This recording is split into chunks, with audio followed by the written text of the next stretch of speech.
He just looked in a mirror and discovered a $1 million business opportunity. In the 1960s, car windshield wipers ran at a constant speed, unable to adjust their speed or frequency based on rainfall.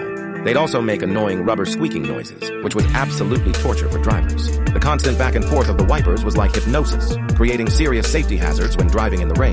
But once you turned the wipers off, the windshield would quickly become blurry.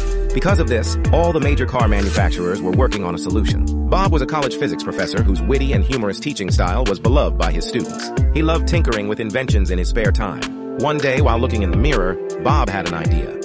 What if he could invent a device that worked like the human eye, automatically wiping away rain based on the amount of rainfall? That would be a revolutionary invention. Thinking about this, Bob got incredibly excited.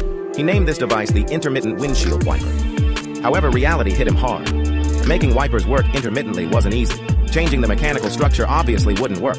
So Bob thought about using electronic components to control the motor's operation. With the help of his two sons, Bob formed an improvised R&D team. Using transistors, capacitors, and resistors, he successfully made the wipers work intermittently. Bob understood this invention would change the entire automotive industry.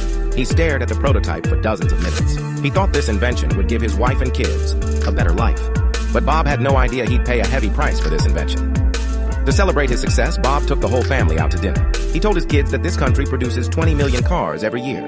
If every car used his invented wiper, that would be an unimaginable return. Then Bob found a friend who made car windshields. He showed his friend and the boss his invention. The boss was amazed by Bob's invention. After all the major car companies were researching this very thing, yet a regular college professor beat them all to it. Bob proposed mass-producing the intermittent wipers, but the boss threw cold water on the idea. Inventing and manufacturing are two different things. Without proven practical application, rushing into production would be a huge risk. The boss said he needed to do market research before making a decision. However, Bob's friend was very supportive. Through his glass company, he helped Bob file for a patent. Soon the boss contacted Bob again. After his market research, Ford was very interested in this new type of wiper. If Bob could land an order from a major company like Ford, the boss would invest in his invention and mass-produce the intermittent wipers. The next day, Bob's friend gave him a luxury car so he could install the wiper on it. Then the two headed to Ford to demonstrate the latest invention.